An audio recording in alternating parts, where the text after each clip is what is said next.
Haunted cafe, horror stories in Hindi. Shortcut Jennifer एक freelance photographer थी। वह एक बहुत ही फ्री स्पिरिटेड लड़की थी और अपनी लाइफ को अपने टर्म्स पर जीती थी। उसका बिंदास एटीट्यूड सभी को पसंद आता था। जो भी पैसे वह अपनी फोटोग्राफी से कमाती, वह पहाड़ों की नई नई जगहों को एक्सप्लोर करने में लगा देती थी। जेनिफर को सोलो ट्रैवलिंग यानी अकेले ट्रैवल करना बहुत पसंद था। इस बार भी वह अकेले ही एक बिल्कुल अनएक्सप्लोर्ड हिल स्टेशन पर आई थी। वह जगह एक गांव के पास थी। उस पहाड़ के ऊपर एक ऐसी जगह थी जहां से जो नज़ारा दिखता था वह किसी जन्नत से कम नहीं लगता था।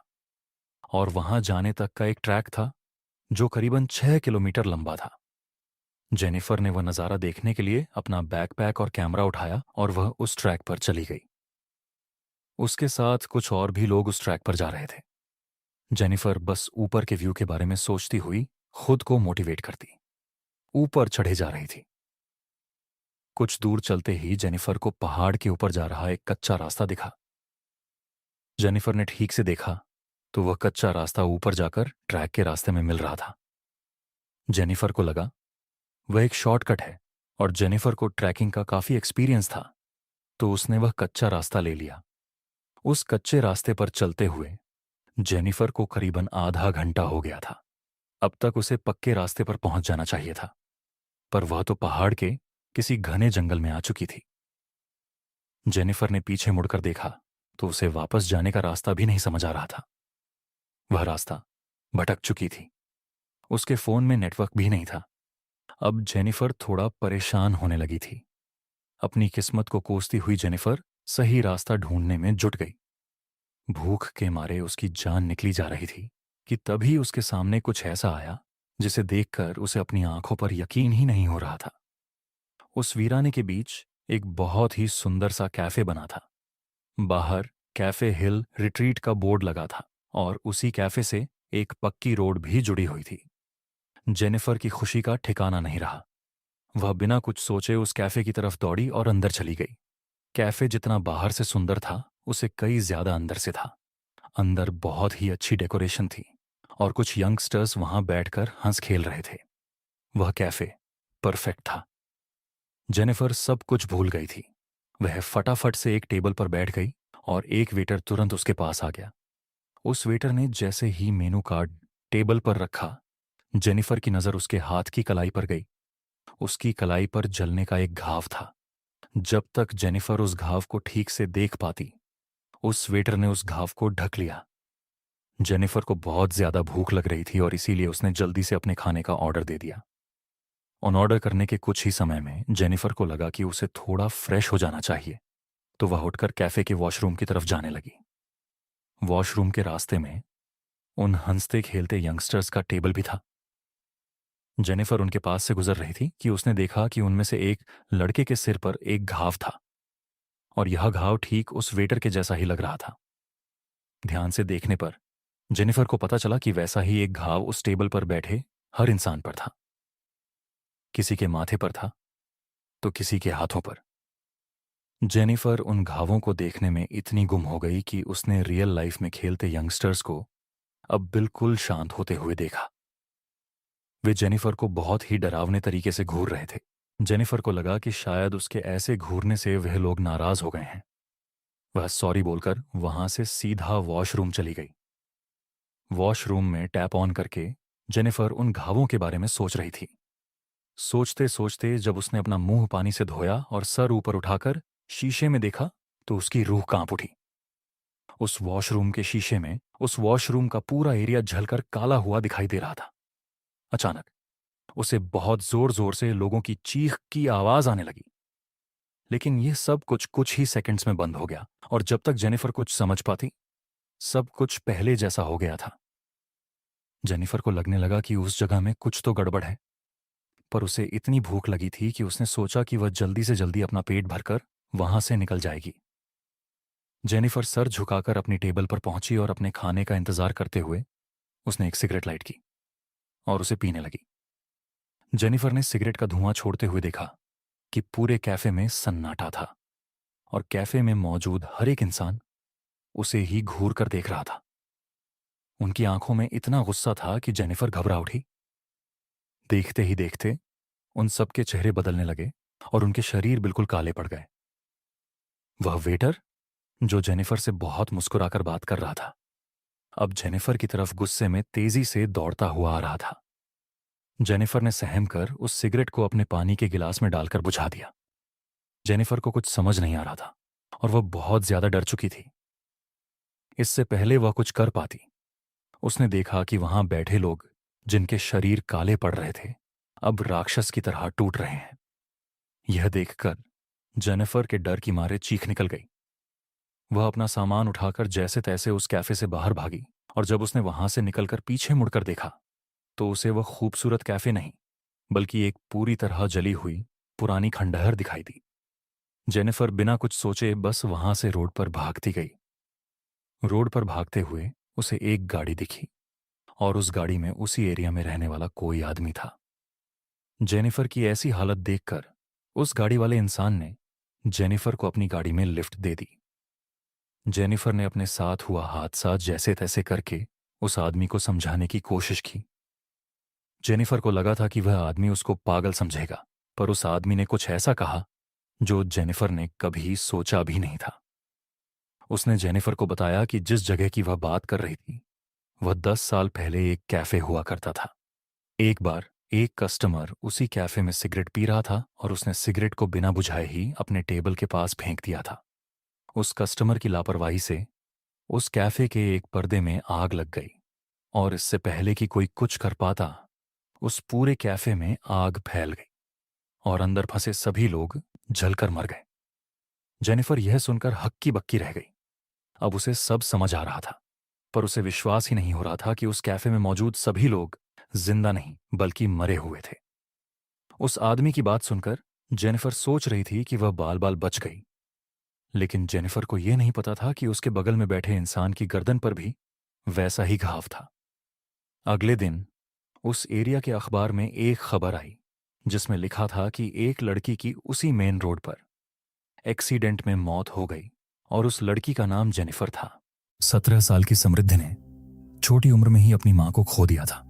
तब से उसके पापा गौतम ही उसकी पूरी जिंदगी थे। समृद्धि के पापा ने कभी भी उसे अपनी मम्मी की कमी महसूस होने नहीं दी, पर उनकी लाइफ में एक दिन ऐसा आया जिसने उनकी जिंदगी बदल दी। एक यूजुअल संडे का दिन था। समृद्धि के पापा कुर्सी पर बैठकर अखबार पढ़ रहे थे और समृद्धि अपने रूम में कथक डांस की प्रैक्टिस कर रही थी। तभी अचानक से घर की डोरबेल बजी। दरवाजा खोलने पर बाहर सूट पहने एक लॉयर खड़ा था। उसने बताया कि गौतम के चाचा का देहांत हो गया है और उन्होंने अपनी एक हवेली विरासत में गौतम को सौंपी है। गौतम को यह बात बहुत अजीब लगी क्योंकि उनकी अपने चाचा से बिल्कुल नहीं बनती और वह करीबन 15 सालों से उनसे नहीं मिले थे। पर जब उस लॉयर ने पूरा पेपर वर्क दिखाया तो गौतम को समझ आया कि यह सब सच था। समृद्धि और गौतम को अभी भी यकीन नहीं हो रहा था कि वह इतनी बड़ी हवेली के मालिक थे। हवेली को देखकर समृद्धि के पापा को समझ आ गया था कि वह अपनी फाइनेंशियल सिचुएशन में इतनी बड़ी हवेली में रहना अफोर्ड नहीं कर सकते थे, इसलिए उन्होंने उस हवेली को बेचने का डिसीजन लिया। पर समृद्धि की आंखों में एक अलग सी चमक थी। उसने अपने पिता से कहा कि वह हमेशा से एक बड़े से घर में रहना चाहती थी। गौतम ने समृद्धि की खुशी देखकर कुछ समय उस हवेली में रहने का डिसीजन लिया। वह हवेली जितनी बाहर से खूबसूरत थी उतनी ही अंदर से भी। समृद्धि की खुशी का ठिकाना नहीं था। वह पूरी हवेली में घूम घूम कर उसके सभी कमरे देख रही थी। तभी वह एक ऐसे कमरे के आगे पहुंची जिसका दरवाजा बंद था। उस बड़े से दरवाजे पर एक बड़ा सा ताला लगा था और उस ताले पर संस्कृत में कुछ लिखा हुआ था। समृद्धि ने उस ताले पर जैसे ही हाथ लगाया उसे मानो बहुत जोर का करंट लगा। इससे पहले कि समृद्धि कुछ समझ पाती उसके पापा ने उसे आवाज लगाई। समृद्धि वापस मुड़कर अपने पापा के पास जाने लगी, पर चलते चलते समृद्धि के कानों में एक आवाज आई। उसके कानों में एक औरत हंसते हुए उसे पुकार रही थी। समृद्धि अचानक से वह आवाज सुनकर पीछे मुड़ी, लेकिन तभी वह आवाज आनी बंद हो गई। समृद्धि ने इसे अपना वहम समझा और वह अपने पापा के पास चली गई। उस रात गौतम और समृद्धि अपने अपने कमरे में सो रहे थे, पर तभी गौतम की नींद एक आवाज से खुली। गौतम को पास के कमरे से घुंघरू की आवाज आई। गौतम ने सोचा कि शायद समृद्धि अपने रूम में डांस प्रैक्टिस कर रही होगी, इसलिए वह फिर से आंखें बंद करके सोने की कोशिश करने लगा। पर घुंघरू की आवाज धीरे धीरे तेज होने लगी। ऐसा लग रहा था कि जैसे घुंघरू पहनकर कोई गौतम के पास आ रहा हो। इससे पहले कि गौतम कुछ समझ पाता, घुंघरू पहने कदमों की आवाज उसके बेड के पास से आने लगी। गौतम तेजी से उठा तो उसने देखा कि कमरे के अंदर कोई भी नहीं था। अब गौतम को कुछ अजीब लगने लगा था। वह उठकर समृद्धि के कमरे की तरफ गया। समृद्धि के कमरे में पहुंचकर उसने देखा कि वह कमरे में थी ही नहीं। अब गौतम को टेंशन होने लगी थी। वह समृद्धि को आवाज देकर पुकारने लगा। उसने हवेली की लाइट जलाने की कोशिश की, पर कोई भी बटन काम ही नहीं कर रहा था। गौतम ने कमरे के बाहर पड़े एक लैंप को उठाया और उसे जलाकर हवेली में समृद्धि को ढूंढने लगा। घूमते घूमते गौतम को फिर से घुंघरू पहने किसी के चलने की आवाज आई। गौतम उसी आवाज का पीछा करने लगा। गौतम जितना उस आवाज के करीब जाता, वह आवाज उससे उतनी ही दूर जा रही थी। लेकिन उस आवाज का पीछा करते हुए गौतम ने खुद को एक कमरे के बाहर खड़ा पाया। उस कमरे का दरवाजा खुला हुआ था। कमरे के बीचों बीच गौतम को कुछ ऐसा दिखा जिससे उसकी रूह कांप गई। उस कमरे के अंदर एक लड़की साड़ी पहने घुंघरू डालकर डांस कर रही थी। इससे पहले कि वह कुछ समझ पाता, गौतम को उस लड़की का चेहरा दिखा और उसका दिल दहल उठा। वह लड़की कोई और नहीं बल्कि समृद्धि ही थी। पर समृद्धि बिल्कुल भी नॉर्मल नहीं लग रही थी। उसने बहुत सारा मेकअप किया हुआ था जो उसके पूरे चेहरे पर फैला हुआ था। उसके बाल बिखरे हुए थे और वह बंगाली भाषा में कुछ गाना गा रही थी। गौतम यह सब देखकर बहुत डर गया। वह दौड़कर समृद्धि के पास गया। जैसे ही उसने समृद्धि के कंधे पर हाथ रखा, समृद्धि ने मुड़कर जोर से चीख मारी और गौतम की छाती पर अपना हाथ मारा। गौतम समृद्धि का हाथ लगते ही कमरे से बाहर जाकर गिरा और उस कमरे का दरवाजा गौतम के मुंह पर बंद हो गया। यह वही कमरा था जिस पर समृद्धि को सुबह ताला दिखा था। गौतम उठकर जोर जोर से उस दरवाजे को पीटने लगा। वह किसी भी तरह से समृद्धि को वहां से बाहर निकालना चाहता था। तभी उसे अपने पीछे से एक आवाज आई जिससे वह रुक गया। पापा, आप ये क्या कर रहे हो? गौतम ने जैसे ही पीछे मुड़कर देखा, उसके पीछे नाइट सूट पहने समृद्धि खड़ी थी। समृद्धि ने कहा कि वह अपने कमरे में सो रही थी और उसे जोर जोर से दरवाजा पीटने की आवाज आई, जिसे सुनकर वह वहां आ गई। गौतम को अब भी कुछ समझ नहीं आ रहा था। अगर समृद्धि अपने कमरे में ही थी तो उसे दिखाई क्यों नहीं दी? और उस कमरे के अंदर मौजूद वह लड़की कौन थी? इन सवालों से गौतम का सर फटने लगा था, पर वह समृद्धि को डराना नहीं चाहता था। इसीलिए उसने समृद्धि को अपने कमरे में वापस जाकर सोने को कहा। गौतम पूरी रात नहीं सोया। सुबह होते ही वह हवेली के पास बने एक पुराने मंदिर में चला गया। गौतम भगवान में बहुत विश्वास रखता था। उसने मंदिर में भगवान की मूर्ति के सामने बैठकर अपने साथ हुई हर घटना कह सुनाई। गौतम को यह नहीं पता था कि मंदिर का पुजारी उसकी सारी बातें सुन रहा था। जैसे ही गौतम मंदिर से जाने के लिए उठा, पुजारी ने उसे रोक लिया और पूछा, तुम रहते कहाँ हो बेटा? गौतम ने जवाब दिया, मैं 2 दिन पहले ही पास वाली हवेली में रहने आया हूं। यह सुनकर पुजारी का चेहरा सफेद पड़ गया। उसने तुरंत गौतम को उस हवेली को छोड़ने की सलाह दी। गौतम ने घबराते हुए पूछा, क्यों? आखिर उस हवेली में ऐसा क्या है? पुजारी ने लंबी सांस ली और कहा, तुम्हें यह जानना चाहिए कि कई साल पहले उस हवेली में एक राजा रहता था। उस समय एक लड़की थी, मंजुलिका। वह उस हवेली में नाच गाकर सबका मनोरंजन करती थी, लेकिन राजा को मंजुलिका से लगाव हो गया। पुजारी ने आगे बताया, मंजुलिका किसी और से प्यार करती थी। वह उसका साथी था जो उसके साथ नृत्य करता था। राजा जब यह जान गया तो उसका गुस्सा 7वें आसमान पर था। जलन और बदले की आग में उसने मंजुलिका और उसके प्रेमी दोनों को मार डाला। गौतम ने हिचकते हुए पूछा, तो फिर? पुजारी ने गंभीर स्वर में जवाब दिया, मंजुलिका की आत्मा उसी हवेली में कैद है। वह गुस्से और प्रतिशोध से भरी हुई है। वह आत्मा आज भी उस हवेली के एक कमरे में बंद है। जो घटना तुमने देखी वह उसी मंजुलिका की आत्मा का काम था। अगर तुम और तुम्हारी बेटी वहां रुके तो तुम्हारी जान को खतरा है। गौतम को अब सब कुछ समझ आ गया। उसे यह भी यकीन हो गया कि पिछली रात को जो कुछ उसने देखा वह कोई सपना नहीं था। वह आत्मा मंजुलिका की ही थी। गौतम ने उसी समय फैसला कर लिया कि वह समृद्धि को लेकर तुरंत हवेली छोड़ देगा। मंदिर से लौटने के बाद जैसे ही गौतम हवेली पहुंचा, उसने देखा कि समृद्धि मंजुलिका वाले कमरे में बैठी हुई थी।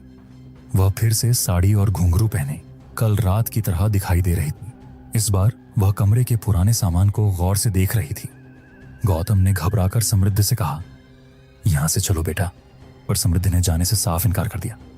उसने जिद्दी स्वर में कहा, नहीं पापा, मैं यहीं रहना चाहती हूं। गौतम ने गुस्से में समृद्धि को डांटा, लेकिन जैसे ही उसने डांटा, समृद्धि अचानक से बदल गई। उसकी आंखें लाल हो गईं। उसने गौतम की गर्दन पकड़ ली और उसे उठाकर दीवार से टकरा दिया। अब समृद्धि बंगाली भाषा में कुछ अजीब से मंत्र बोलने लगी। गौतम दर्द से तड़प रहा था। उसकी सांसें रुकने लगीं। तभी मंदिर का पुजारी कुछ लोगों को लेकर हवेली में पहुंचा। पुजारी ने बिना देर किए समृद्धि पर गंगाजल फेंक दिया। गंगाजल के गिरते ही समृद्धि ने गौतम को छोड़ दिया और वह जोर से चीखते हुए वहीं बेहोश होकर गिर पड़ी। पुजारी ने उस कमरे में पूजा की और उसे फिर से ताले से बंद कर दिया। गौतम ने उस पल फैसला किया कि वह उस हवेली में एक पल भी नहीं रुकेगा। उसने समृद्धि को उठाया और पुजारी के साथ हवेली से हमेशा के लिए निकल गया। गौतम ने न सिर्फ हवेली को बेचने का ख्याल छोड़ दिया, बल्कि उसके आसपास जाने का भी इरादा त्याग दिया। समृद्धि को आज तक नहीं पता कि उसके पिता ने अचानक हवेली क्यों छोड़ दी। गौतम ने भी उसे कभी यह नहीं बताया कि वह हवेली उनके लिए कितनी खतरनाक थी। Akai Onna horror game. दोस्तों, यह कहानी जापान में रहने वाले एक लड़के ऊना की है। उसकी जिंदगी काफी सिंपल थी। दिन में कॉलेज की क्लासेस होती थीं, शाम लाइब्रेरी में बैठकर असाइनमेंट सॉल्व करते हुए निकल जाती थी और रात कंप्यूटर गेमिंग में गुजरती थी। पर 21 अक्टूबर की रात उसकी जिंदगी बिल्कुल बदल गई। ऊना की अक्सर कॉलेज से सीधा लाइब्रेरी जाकर पढ़ाई करता था।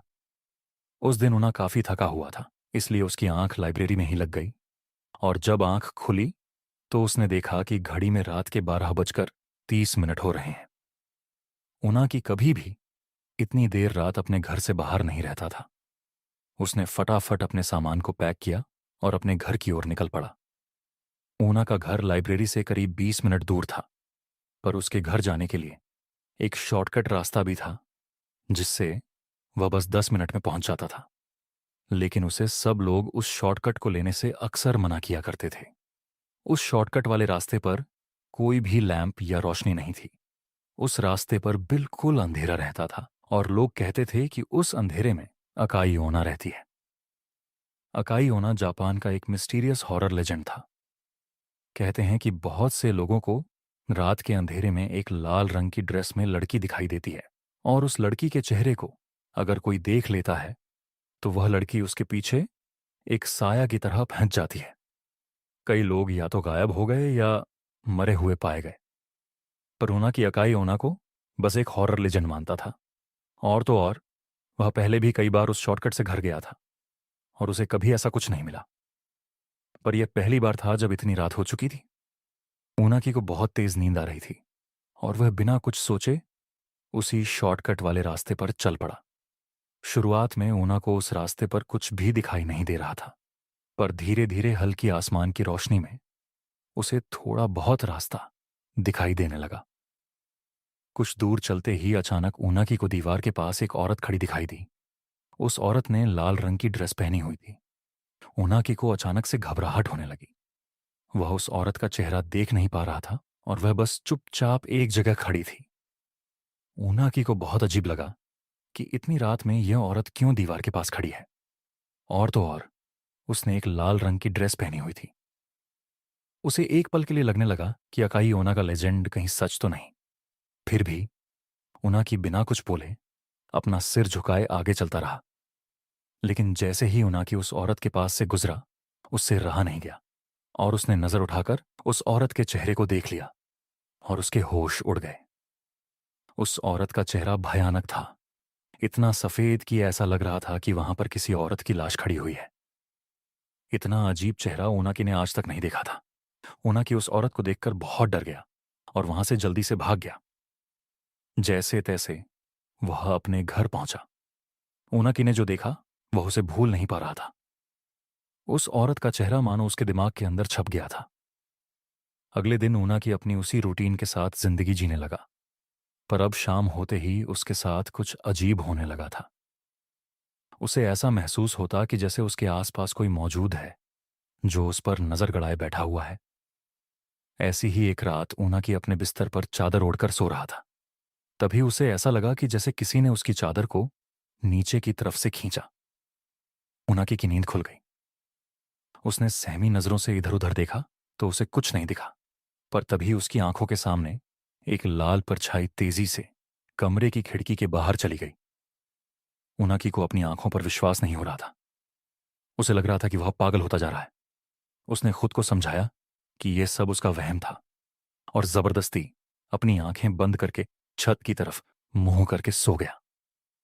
कुछ देर तक सोने की कोशिश करने के बाद उनाकी ने बेचैनी में अपनी आंख खोली और फिर जो उसे दिखा वह इस दुनिया के ही परे था।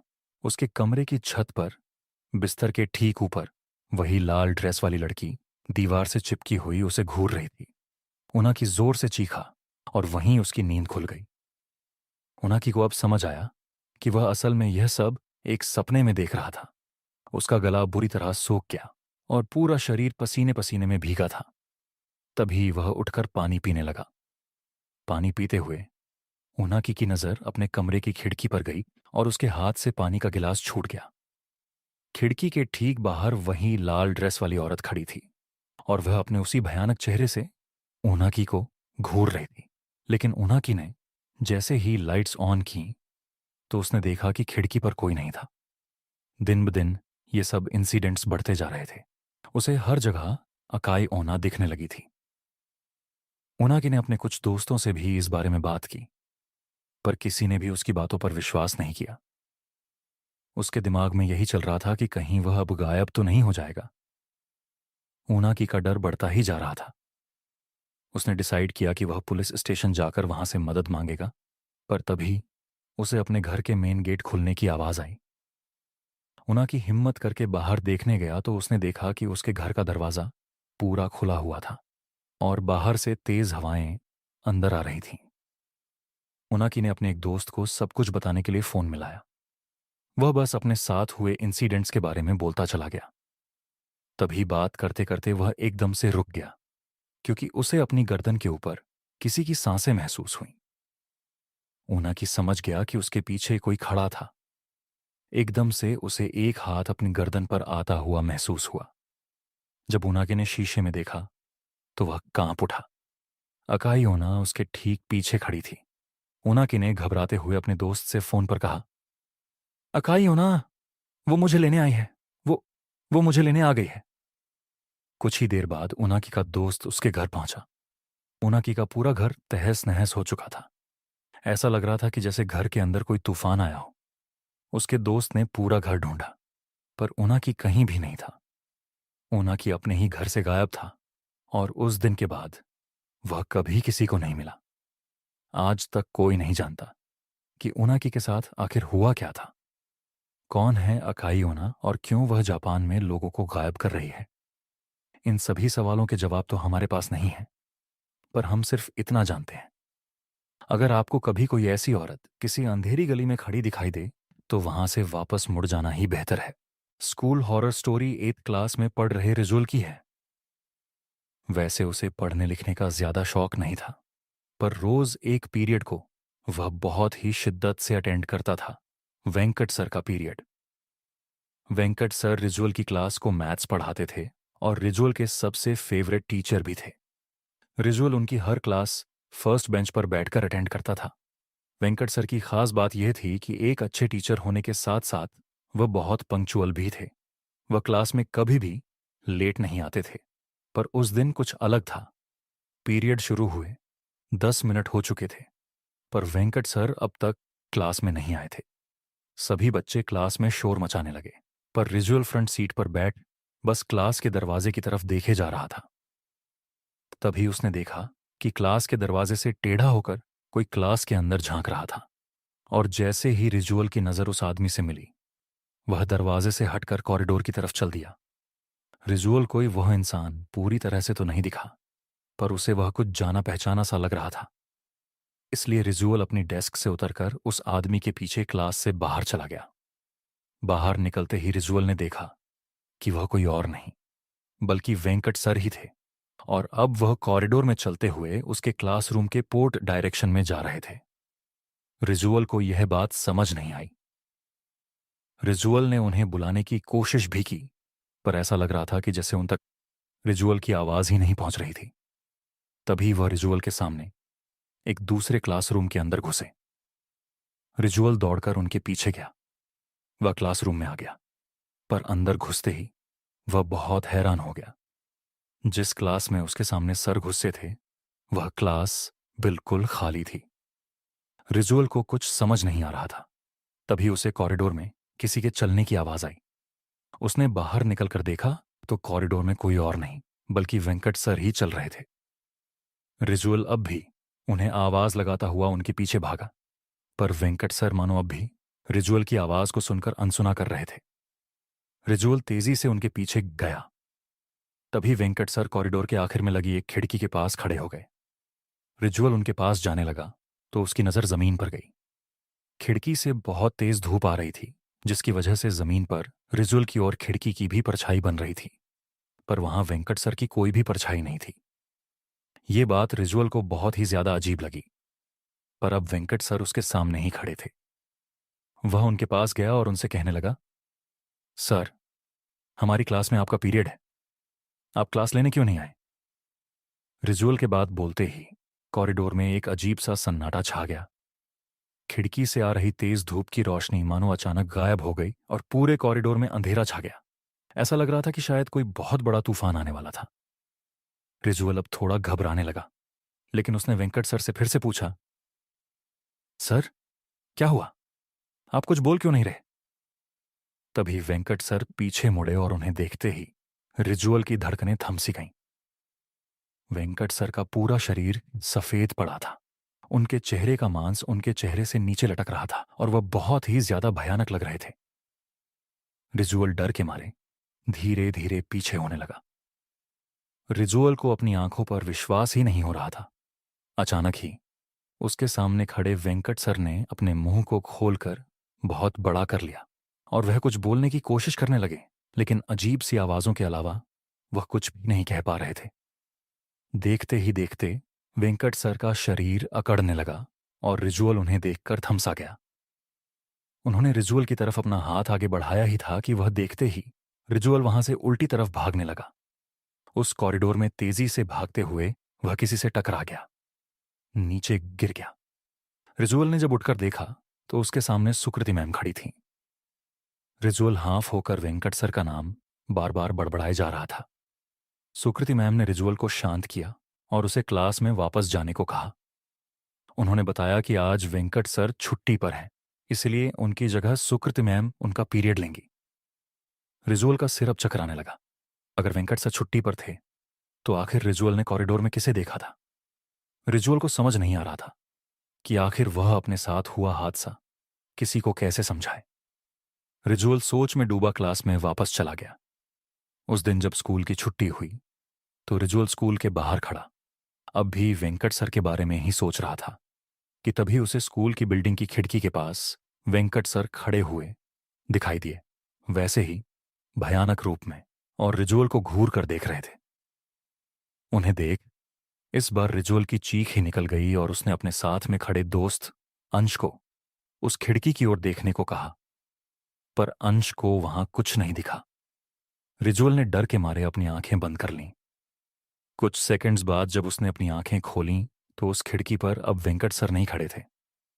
डर से झुंझलाया रिजुअल घर चला गया। उसने अपने पेरेंट्स से वह बात शेयर की, पर उन्हें रिजुअल की बात का विश्वास नहीं हुआ। उस हादसे को 3 दिन बीत गए। ना ही वेंकट सर स्कूल में क्लास लेने आए और ना ही रिजुअल को वह दोबारा दिखाई दिए। पर 3 दिन बाद उनके स्कूल में एक खबर आई जिसे सुनकर रिजुअल की रूह कांप उठी। खबर यह थी कि वेंकट सर की 3 दिन पहले ही मौत हो गई थी। वह रात को सोए और सुबह उनका पूरा शरीर अकड़ा हुआ पाया गया। वह नींद में ही चल बसे थे। रिजुअल को आज तक समझ नहीं आया कि आखिर वेंकट सर सिर्फ उसे ही क्यों दिखाई दिए थे। School horror story 8th class में पढ़ रहे रिजुअल की है। वैसे उसे पढ़ने लिखने का ज्यादा शौक नहीं था, पर रोज एक पीरियड को वह बहुत ही शिद्दत से अटेंड करता था, वेंकट सर का पीरियड।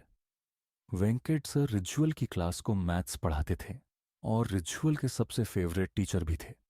रिजुअल उनकी हर क्लास फर्स्ट बेंच पर बैठकर अटेंड करता था। वेंकट सर की खास बात यह थी कि एक अच्छे टीचर होने के साथ साथ वह बहुत पंक्चुअल भी थे। वह क्लास में कभी भी लेट नहीं आते थे। पर उस दिन कुछ अलग था। पीरियड शुरू हुए 10 मिनट हो चुके थे, पर वेंकट सर अब तक क्लास में नहीं आए थे। सभी बच्चे क्लास में शोर मचाने लगे, पर रिजुअल फ्रंट सीट पर बैठ बस क्लास के दरवाजे की तरफ देखे जा रहा था। तभी उसने देखा कि क्लास के दरवाजे से टेढ़ा होकर कोई क्लास के अंदर झांक रहा था। और जैसे ही रिजुअल की नजर उस आदमी से मिली, वह दरवाजे से हटकर कॉरिडोर की तरफ चल दिया। रिजुअल को वह इंसान पूरी तरह से तो नहीं दिखा, पर उसे वह कुछ जाना पहचाना सा लग रहा था।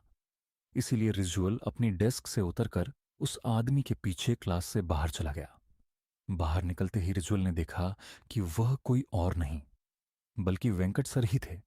और अब वह कॉरिडोर में चलते हुए उसके क्लासरूम के पोर्ट डायरेक्शन में जा रहे थे। रिजुअल को यह बात समझ नहीं आई। रिजुअल ने उन्हें बुलाने की कोशिश भी की, पर ऐसा लग रहा था कि जैसे उन तक रिजुअल की आवाज ही नहीं पहुंच रही थी। तभी वह रिजुअल के सामने एक दूसरे क्लासरूम के अंदर घुसे। रिजुअल दौड़कर उनके पीछे गया। वह क्लासरूम में आ गया, पर अंदर घुसते ही वह बहुत हैरान हो गया। जिस क्लास में उसके सामने सर घुसे थे, वह क्लास बिल्कुल खाली थी। रिजुअल को कुछ समझ नहीं आ रहा था। तभी उसे कॉरिडोर में किसी के चलने की आवाज आई। उसने बाहर निकलकर देखा तो कॉरिडोर में कोई और नहीं बल्कि वेंकट सर ही चल रहे थे। रिजुअल अब भी उन्हें आवाज लगाता हुआ उनके पीछे भागा, पर वेंकट सर मानो अब भी रिजुअल की आवाज को सुनकर अनसुना कर रहे थे। रिजुअल तेजी से उनके पीछे गया। तभी वेंकट सर कॉरिडोर के आखिर में लगी एक खिड़की के पास खड़े हो गए।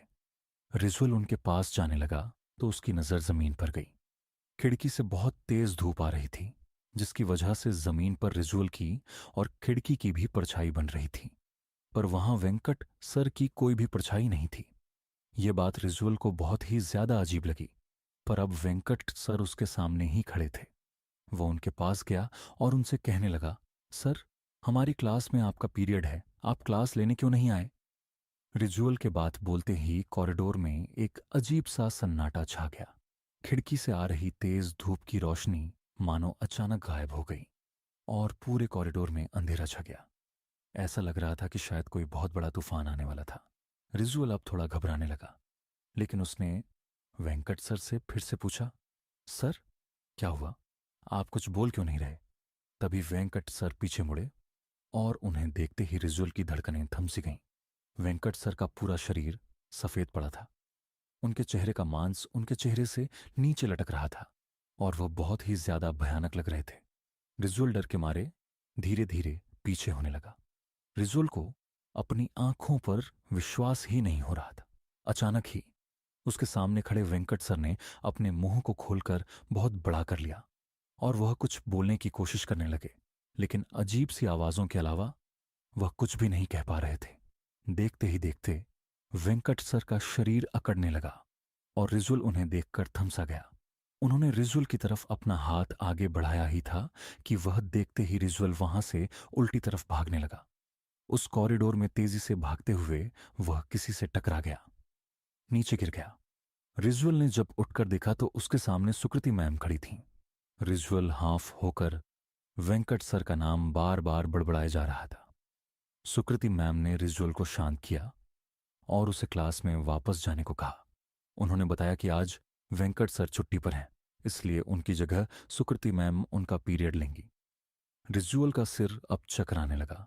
अगर वेंकट सर छुट्टी पर थे तो आखिर रिजुअल ने कॉरिडोर में किसे देखा था? रिजुअल को समझ नहीं आ रहा था कि आखिर वह अपने साथ हुआ हादसा किसी को कैसे समझाए। रिजुअल सोच में डूबा क्लास में वापस चला गया। उस दिन जब स्कूल की छुट्टी हुई तो रिजुअल स्कूल के बाहर खड़ा अब भी वेंकट सर के बारे में ही सोच रहा था कि तभी उसे स्कूल की बिल्डिंग की खिड़की के पास वेंकट सर खड़े हुए दिखाई दिए, वैसे ही भयानक रूप में, और रिजुअल को घूर कर देख रहे थे। उन्हें देख इस बार रिजुअल की चीख ही निकल गई और उसने अपने साथ में खड़े दोस्त अंश को उस खिड़की की ओर देखने को कहा, पर अंश को वहां कुछ नहीं दिखा। रिजुअल ने डर के मारे अपनी आंखें बंद कर लीं। कुछ सेकंड्स बाद जब उसने अपनी आंखें खोली तो उस खिड़की पर अब वेंकट सर नहीं खड़े थे। डर से झुंझलाया रिजुअल घर चला गया। उसने अपने पेरेंट्स से वह बात शेयर की, पर उन्हें रिजुअल की बात का विश्वास नहीं हुआ। उस हादसे को 3 दिन बीत गए। ना ही वेंकट सर स्कूल में क्लास लेने आए और ना ही रिजुअल को वह दोबारा दिखाई दिए। पर 3 दिन बाद उनके स्कूल में एक खबर आई जिसे सुनकर रिजुअल की रूह कांप उठी। खबर यह थी कि वेंकट सर की 3 दिन पहले ही मौत हो गई थी। वह रात को सोए और सुबह उनका पूरा शरीर अकड़ा हुआ पाया गया। वह नींद में ही चल बसे थे। रिजुअल को आज तक समझ नहीं आया कि आखिर वेंकट सर सिर्फ उसे ही क्यों दिखाई दिए थे। मुझे पता है कि आपको ऑलरेडी वन विन के crazy lucky drive give Awez के बारे में पता है। बहुत सारे लोग पार्टिसिपेट कर रहे थे और अपनी परफॉर्मेंस की प्रैक्टिस के लिए वह स्कूल खत्म होने के बाद स्टे बैक करने वाली थीं। उनके साथ साथ उनके 2 और दोस्त पॉल और रमन स्टे बैक कर रहे थे। डांस प्रैक्टिस करते वक्त मीशा के दोस्त पॉल का बैलेंस बिगड़ गया और वह नीचे गिर गया। उसका पैर ट्विस्ट हो गया था और वह बुरी तरह दर्द से चिल्ला रहा था। स्कूल के सब टीचर्स जा चुके थे और हेल्प के लिए उन बच्चों के पास कोई भी नहीं था। तभी मिशा भागकर मेडिकल रूम गई, पर वहां भी तब तक ताला लग चुका था। उसी वक्त मिशा को लगा कि जैसे कोई उसके पीछे से ऊपर गया है। वह मुड़ी तो उसे एक परछाई पर जाते हुए दिखी। मिशा को लगा कि शायद दियो स्कूल स्टाफ में से कोई तो अभी भी स्कूल में है और इसीलिए मिशा उसे रोकने के लिए उसके पीछे भागी। मिशा स्कूल के 3rd फ्लोर पर आ चुकी थी। उस फ्लोर पर स्कूल स्टाफ के अलावा किसी का भी जाना मना था। मिशा पहले तो वहीं सीढ़ियों के पास खड़ी आवाज लगाने लगी, पर उसे कोई जवाब नहीं मिला। इसलिए वह थोड़ी आगे गई। उसने देखा कि उस फ्लोर पर सिर्फ एक ही रूम था और उस पर भी ताला लगा हुआ था। मिशा को कुछ समझ नहीं आया तो वह उस पर अच्छाई को अपने मन का वहम समझकर वापस जाने लगी। लेकिन तभी उसे एक अजीब सी आवाज आई। जब मिशा ने पलटकर उस कमरे की तरफ देखा तो उस दरवाजे पर जो ताला लगा था वह टूटकर नीचे गिरा हुआ था। मिशा एकदम से चौंक उठी। वह उस रूम के अंदर गई और उसे दिखा कि एक आदमी खिड़की की तरफ मुंह करके खड़ा है। मिशा ने उससे पूछा कि अगर वह उसके साथ चलकर पॉल की मदद करेगा, लेकिन उस आदमी ने मिशा को कोई रिएक्शन ही नहीं दिया। मिशा को सब कुछ बहुत अजीब लग रहा था। उसने फिर से उस आदमी को पुकारा, लेकिन तभी अचानक उस कमरे का दरवाजा अपने आप बंद होने लगा। मिशा यह देखकर घबरा उठी। वह दरवाजे की तरफ गई और उसे खोलने की कोशिश करने लगी, लेकिन वह दरवाजा नहीं खुला। तभी मिशा को उस आदमी के हंसने की आवाज आने लगी। वह बहुत डरावने तरीके से हंस रहा था और धीरे धीरे उसकी हंसी तेज होती जा रही थी। मिशा में पलटकर देखने की हिम्मत ही नहीं थी और वह डर के मारे जोरों से दरवाजा पीटने लगी। कोई है, कोई है वहां। तभी मिशा को अपनी गर्दन पर हल्की सी हवा का एहसास हुआ। उसने पलटकर देखा तो उसका दिल दहल उठा। वह आदमी जो कुछ देर पहले खिड़की को देख रहा था अब उसके ठीक सामने खड़ा था। उसके चेहरे पर एक हल्की सी हंसी थी जो मिशा को बहुत डरावनी लग रही थी। वह मिशा को ऐसे घूर रहा था जैसे वह उसे आज जिंदा नहीं छोड़ेगा। उसने मिशा को पकड़ लिया और उसे अपने पास खींचने लगा। मिशा का रोना छूट गया और वह डर के मारे बहुत जोर से चिल्लाई। उस आदमी ने मिशा के मुंह पर हाथ रखा और मिशा के साथ बदसलूकी करने लगा। उधर मिशा को ढूंढते हुए रमन स्कूल के 3rd फ्लोर पर पहुंचा, जहां उन्हें मिशा की चीख सुनाई दी। बहुत जल्दी से उस कमरे में गए और उन्होंने देखा कि मिशा जमीन पर बैठी रो रही थी और उसके आसपास कोई भी नहीं था। उसकी शर्ट ऊपर से थोड़ी फटी हुई थी और उसके चेहरे पर चोट के निशान थे। उसने सबको अपने साथ हुआ पूरा घटना बताया। मिशा के साथ हुए इस हादसे को सुनकर स्कूल का चेहरा बिल्कुल पीला पड़ गया। उसने मिशा और उसके दोस्तों को बताया कि कुछ साल पहले स्कूल में एक सफाई कर्मचारी काम करता था। वह थोड़ा पागल सा था और वह लड़कियों को बहुत ही गंदी नजरों से देखकर हंसता रहता था। एक बार उसने एक लड़की के साथ बदसलूकी भी की थी।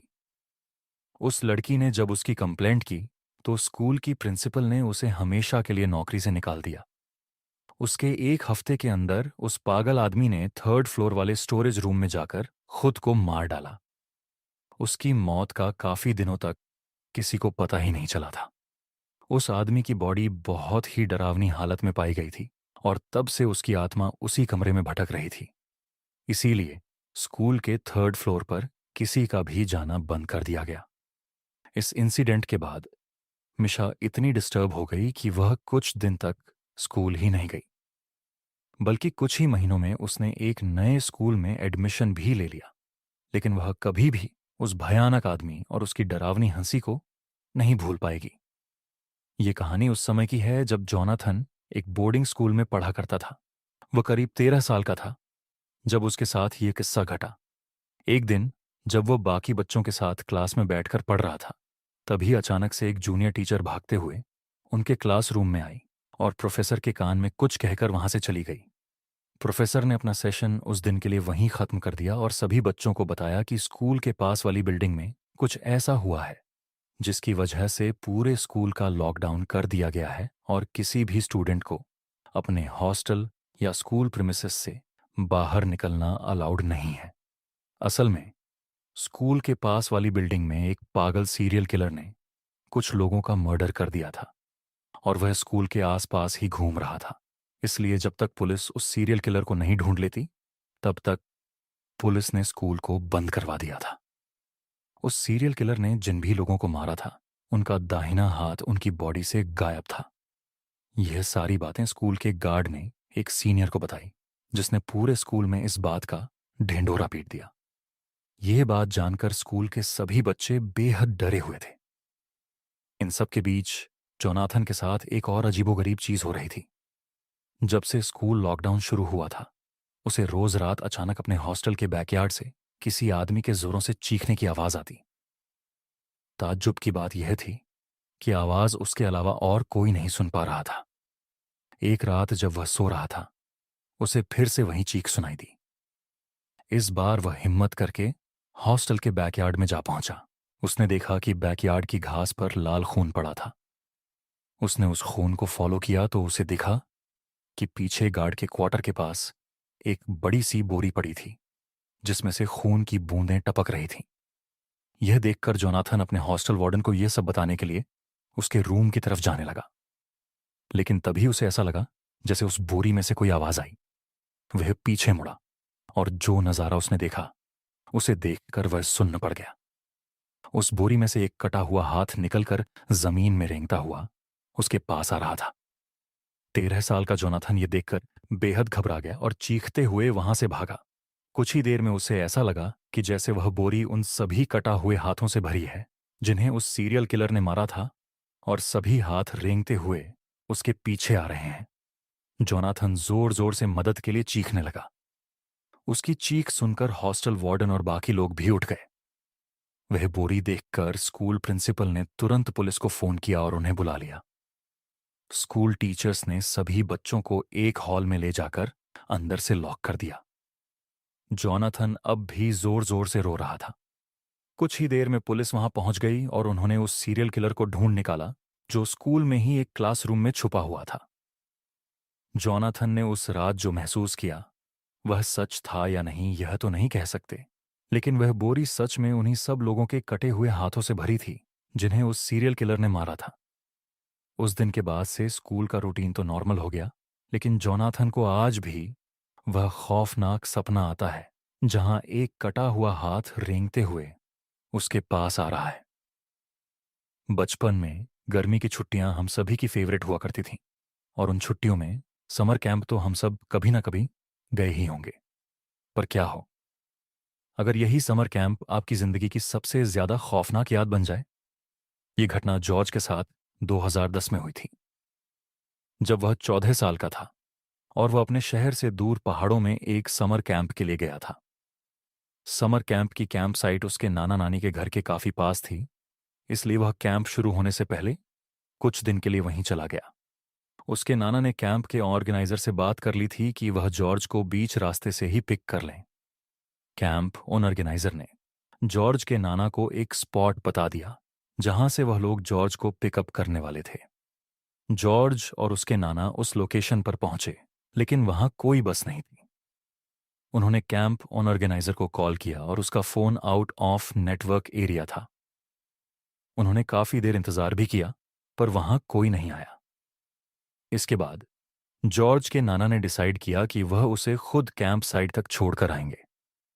वह लोग वहां शाम तक पहुंच गए, क्योंकि कैंप साइट मेन रोड से थोड़ा अंदर जाकर थी। तो उसके नाना उसे कैंप में छोड़कर वहां से वापस लौट गए। जॉर्ज जैसे ही कैंप साइट पहुंचा तो उसने देखा कि उस कैंप का माहौल बेहद अजीब था। सारे बच्चे चुपचाप एक सर्कल में बैठे हुए थे और जॉर्ज को अजीबोगरीब नजरों से देख रहे थे। जॉर्ज के नाना के जाते ही ऑर्गेनाइजर बिना कुछ बोले बस वहां से चला गया। जॉर्ज भी उसके पीछे पीछे कैंप को एक्सप्लोर करने लगा। उसने देखा कि एक टेंट पर उसका नाम लिखा था, तो जॉर्ज ने अपना सामान उस टेंट में रखा और बाहर सबके साथ आकर सर्कल में बैठ गया। उसके बैठते ही सभी बच्चे फिर से उसकी तरफ एक अजीब नजर से देखने लगे। जॉर्ज ने एक दो बच्चों से बात करने की कोशिश भी की, मगर कोई कुछ बोल ही नहीं रहा था। सब बस उसे घूर घूर कर देखे जा रहे थे। तभी सर्कल में बैठा एक बच्चा उठा। उसने जमीन पर पड़ा एक बड़ा सा पत्थर उठाया और गुस्से से जॉर्ज की तरफ बढ़ने लगा। उसे देखकर आसपास बैठे बच्चे भी उठे और जॉर्ज की तरफ आने लगे। सबके चेहरों पर बेहद गुस्सा था। जॉर्ज यह देखकर बहुत डर गया। वह बार बार कैंप के ऑर्गेनाइजर को लगाने लगा। जब इतनी बार बुलाने पर भी ऑर्गेनाइजर नहीं आया, तब जॉर्ज वहां से तुरंत उठा और भागकर अपने टेंट में छुप गया। अचानक ही जॉर्ज के टेंट के बाहर बिल्कुल शांति छा गई, जैसे कि वहां कोई हो ही ना। अचानक से शाम पूरी तरह ढल गई और रात के अंधेरे ने उस कैंप साइट को चारों तरफ से घेर लिया। तभी जॉर्ज को दिखा कि कुछ ही दूरी पर एक लड़की जमीन खोद रही थी। जॉर्ज हिम्मत करके उसके पास गया। जॉर्ज ने उससे बात करने की कोशिश की, लेकिन वो लड़की बस पागलों की तरह जमीन खोदे जा रही थी। जॉर्ज ने उससे फिर पूछा कि वह कौन है और क्या कर रही है, तो उस लड़की ने जॉर्ज की तरफ गुस्से से देखा और कहा कि वो जॉर्ज की कब्र खोद रही है। ये सुनकर जॉर्ज घबरा उठा और जल्दी उस लड़की से दूर भाग गया। जॉर्ज को कुछ समझ नहीं आ रहा था कि उस कैंप में आखिर हो क्या रहा है। उसने सोचा कि वह कॉल करके अपने नाना को वापस बुला लेगा और उनके साथ वापस घर चला जाएगा। फोन कॉल करने के लिए वह कैंप ऑर्गेनाइजर के टेंट गया। उसने जैसे ही उस टेंट में झांका तो वहां कोई नहीं था, लेकिन अचानक किसी ने जॉर्ज को पीछे से धक्का दिया और वह टेंट के अंदर जाकर गिर पड़ा। जब जॉर्ज ने मुड़कर देखा तो उसके होश उड़ गए। उसके सामने वही टेंट का ऑर्गेनाइजर, उनका हुलिया बहुत ही ज्यादा डरावना लग रहा था। किसी का शरीर जला हुआ था तो किसी की हड्डियां टूटी हुई थी। उन सब ने हाथ में कोई ना कोई औजार पकड़ा हुआ था और वो ऑर्गेनाइजर हाथ में हथौड़ा लिए जॉर्ज की तरफ बढ़ रहा था। जॉर्ज जोर जोर से चिल्लाते हुए मदद मांग रहा था। उसने अपने हाथों से अपनी आंखें बंद कर लीं। तभी किसी ने उसके हाथ पकड़े और उसे आवाज लगाने लगा। जॉर्ज ने जब आंखें खोली तो उसने देखा कि उसके सामने उसके नाना बैठे थे। उसके नाना ने बिना कुछ बोले जॉर्ज का हाथ पकड़ा और उसको वहां से सीधा अपनी कार में ले गए। जॉर्ज अभी भी बहुत डरा हुआ था और उसकी आंखों से आंसू बहे जा रहे थे। कैंप साइट से बाहर जाते जाते जत्था और उसके साथ कैंप के 24 बच्चे खड़े थे। उनका हुलिया बहुत ही ज्यादा डरावना लग रहा था। किसी का शरीर जला हुआ था तो किसी की हड्डियां टूटी हुई थीं। उन सब ने हाथ में कोई ना कोई औजार पकड़ा हुआ था और वो ऑर्गेनाइजर हाथ में हथौड़ा लिए जॉर्ज की तरफ बढ़ रहा था। जॉर्ज जोर जोर से चिल्लाते हुए मदद मांग रहा था। उसने अपने हाथों से अपनी आंखें बंद कर लीं। तभी किसी ने उसके हाथ पकड़े और उसे आवाज लगाने लगा। जॉर्ज ने जब आंखें खोली तो उसने देखा कि उसके सामने उसके नाना बैठे थे। उसके नाना ने बिना कुछ बोले जॉर्ज का हाथ पकड़ा और उसको वहां से सीधा अपनी कार में ले गए। जॉर्ज अभी भी बहुत डरा हुआ था और उसकी आंखों से आंसू बहे जा रहे थे। कैंप साइट से बाहर जाते जाते जॉर्ज और उसके नाना को ढेर सारे लोगों की चिल्लाने और रोने की आवाज सुनाई दे रही थी। जॉर्ज काफी देर तक एकदम शांत बैठा रहा और उसने अपने नाना से बिल्कुल बात नहीं की। उसके नाना ने उस कैंप साइट से करीब 70 से 80 किलोमीटर दूर जाकर गाड़ी रोकी। जॉर्ज के नाना ने जैसे ही उससे उसका हाल पूछा तो वह जोरों से रोने लगा और उसने अपने नाना को सब बताया, वह सब जो उसके साथ उस कैंप साइट पर हुआ था। उसके नाना ने उसे शांत किया और जॉर्ज को गले लगाकर उसे एक ऐसी बात बताई जिसे सुनकर जॉर्ज का दिल दहल गया। जॉर्ज के नाना ने उसे बताया कि जब वे वापस लौट रहे थे तो उनका phone out on off network हो गया था। जब कुछ दूर जाकर उनका फोन नेटवर्क में आया तो उन्हें एक फोन आया। वो फोन समर कैंप की टीम से था। उन्होंने उसके नाना से कहा कि वे बहुत देर से उनका फोन मिलाने की कोशिश कर रहे हैं। उन्होंने जॉर्ज के नाना को बताया कि जिस बस में सब बच्चे और कैंप ऑर्गेनाइजर थे उसका रास्ते में ही एक्सीडेंट हो गया था और उस एक्सीडेंट में कैंप ऑर्गेनाइजर के साथ साथ बस में मौजूद सारे बच्चे भी मारे गए। उस फोन कॉल के तुरंत बाद जॉर्ज के नाना जी फौरन ही जॉर्ज को उस कैंप से वापस लेने आ गए। जॉर्ज और उसके नाना जी काफी देर तक एक दूसरे को गले लगाए रहे। उस दिन जॉर्ज 2 बार मौत के मुंह से बचा, लेकिन उसके साथ जो भी हुआ उसके बाद से कभी भी वह किसी कैंप में नहीं गया और न ही कभी वह उस भूतिया कैंप को भुला पाया है। बोर्डिंग स्कूल अपने घर से दूर एक ऐसी जगह है जहां शायद कोई भी आपका अपना नहीं होता। इसी बीच अगर आपके साथ कोई अनहोनी हो जाए तो आप कहाँ जाएंगे? स्कूल्स में आत्मा और पैरानॉर्मल एक्टिविटीज के होने की ऐसी कई घटनाएं हैं जो आपके होश उड़ा देंगी। और हमारी आज की कहानी भी शिमला के एक बोर्डिंग स्कूल में हुई एक ऐसी ही सच्ची घटना पर बेस्ड है। मुंबई में रहने वाले सिड और नेहा की शादी को 2 साल होने वाले थे। वह पहली बार तब मिले थे जब वह दोनों क्लास 11वीं में थे और शिमला के एक बोर्डिंग स्कूल में पढ़ रहे थे। दोनों को तभी एक दूसरे से प्यार हो गया और तभी से वह दोनों एक साथ थे। अब करीब 10 साल बाद वह अपनी एलुमिना मीट यानी अपने स्कूल रियूनियन के लिए वापस अपने पुराने बोर्डिंग स्कूल जा रहे थे। लेकिन उन्हें नहीं पता था कि इस बार कौन सा बुरा साया उनका इंतजार कर रहा है। स्कूल पहुंचते ही सिड और नेहा का स्वागत स्कूल के सीनियर्स ने किया और उन्हें ग्रीट करके वे उन्हें ऑडिटोरियम तक ले गए, जहां प्रिंसिपल ने सभी एलुमनाई का वेलकम किया और पार्टी शुरू करने का ऑर्डर दिया। सिड और नेहा को पार्टी में बहुत मजा आ रहा था। उन्होंने खूब डांस किया और ढेर सारी पिक्चर्स क्लिक की। नेहा डांस करते करते थोड़ी थक गई तो इसीलिए वह साइड में आकर एक चेयर पर बैठ गई और सभी को एंजॉय करते हुए देखने लगी। तभी उसकी नजर भीड़ के पीछे खड़े एक लड़के पर गई जो कि उसी को देख रहा था। उस लड़के का हुलिया काफी अजीब था। उसकी आंखों के नीचे काले धब्बे थे, स्किन पीली पड़ी हुई थी और चेहरे पर अजीब सी उदासी थी। नेहा को उस बच्चे की शक्ल कुछ जानी पहचानी लग रही थी, मगर उसे ठीक से याद नहीं आ रहा था कि आखिर उसने उस बच्चे को कहाँ देखा था। देखते ही देखते वह बच्चा वहां से गायब हो गया और नेहा बेहद चौंक गई। वह उठ खड़ी हुई और हर तरफ उस बच्चे को ढूंढने लगी। अचानक उसने देखा कि वह बच्चा ऑडिटोरियम से बाहर निकल रहा था, तो नेहा ने भी उसका पीछा किया। पीछा करते करते नेहा अपने स्कूल के बेसमेंट के पुराने आर्ट रूम तक पहुंच गई। जैसे ही अंदर घुसी उसकी यादें ताजा हो गईं। यह वही रूम था जहां सिड और नेहा अपनी क्लासेस बंक करके एक दूसरे से मिलने आया करते थे। नेहा वहां पड़ी चीजें देखने लगी कि तभी आर्ट रूम का दरवाजा जोर से खुद खुद आंगन की तरफ खुलने लगा। वो आवाजें उसके पीछे से आ रही थीं। वह पलटी और उसने देखा कि वही बच्चा आर्ट रूम के कॉर्नर में बैठा रो रहा था। उसने अपना चेहरा अपने हाथों से छुपाया हुआ था। नेहा यह देखकर और ज्यादा डर गई और वह दरवाजे को जोर जोर से नॉक करने लगी और चिल्लाने लगी। जब उसने दोबारा पीछे पलट के देखा तो वह बच्चा अब वहां नहीं बैठा था। वह दरवाजे की तरफ मुड़ी और तब जो उसके साथ हुआ उसे देख उसकी रूह कांप गई। वह बच्चा दरवाजे के पास क्रॉल करता हुआ उसकी तरफ आ रहा था। उसका चेहरा बदलकर बिल्कुल एक डेड बॉडी जैसा हो गया था। नेहा बहुत जोर से चिल्लाई और इतना डर गई कि वह अपने होश खो बैठी। नेहा वहीं बेहोश होकर नीचे गिर पड़ी। जब उसकी आंख खुली तो वह स्कूल के एक हॉस्टल रूम में थी और सिड उसके पास ही बैठा हुआ था। नेहा को बहुत तेज बुखार चढ़ा हुआ था। वह अचानक से उठी और हड़बड़ी में जो भी उसके साथ उस आर्ट रूम में हुआ वह सब सिड को बताने लगी। सिड ने उसे कहा कि वह यह सब ना सोचे और बस रेस्ट करें।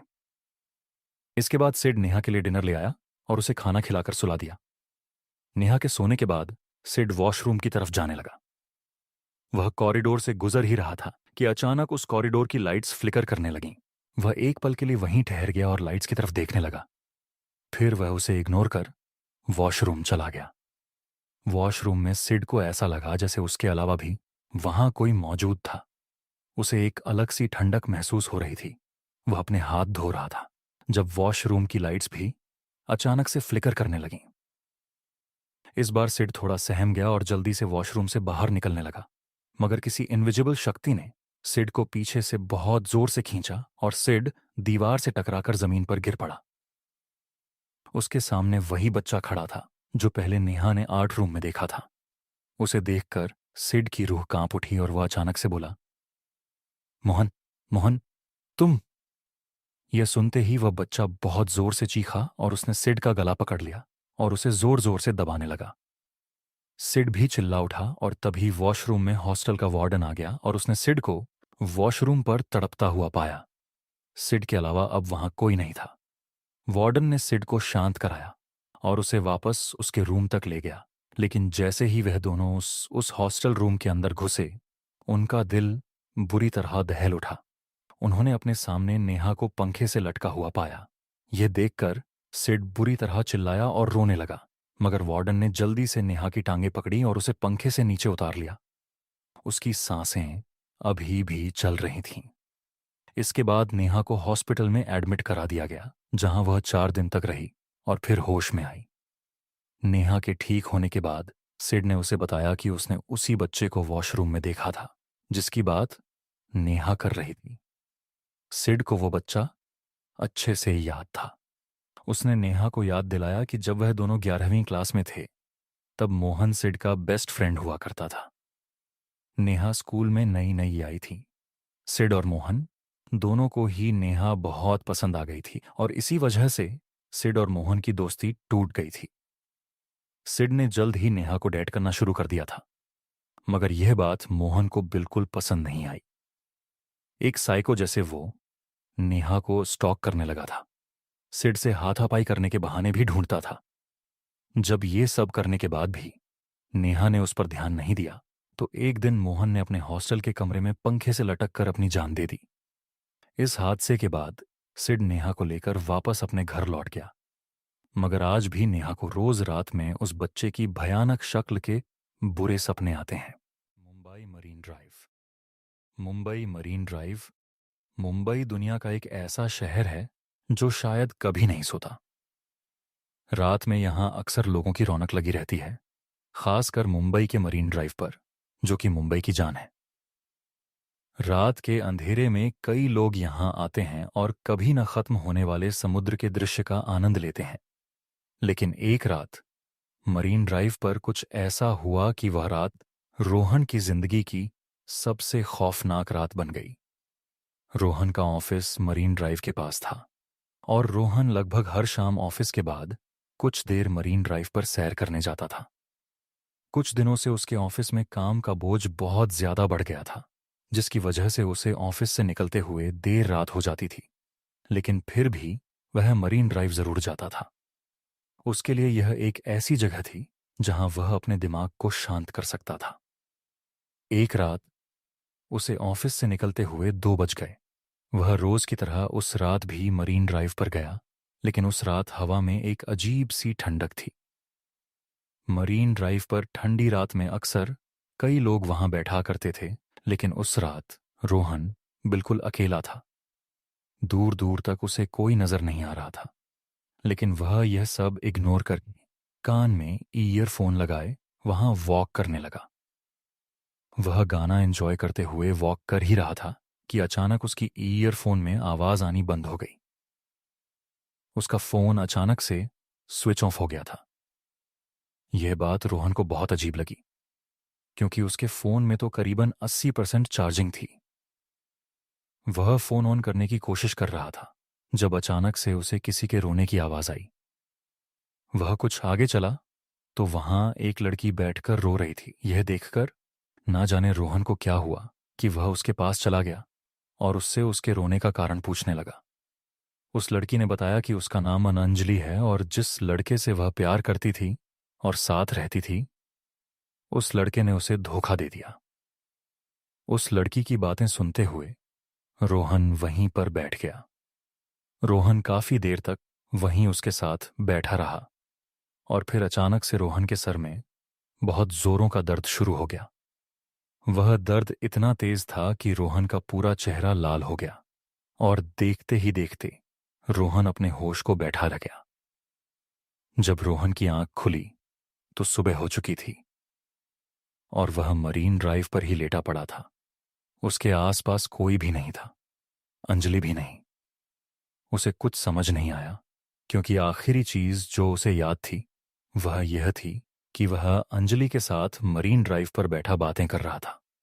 अगली रात रोहन ऑफिस के बाद सीधा मरीन ड्राइव पर पहुंच गया और वहां अंजलि को ढूंढने लगा।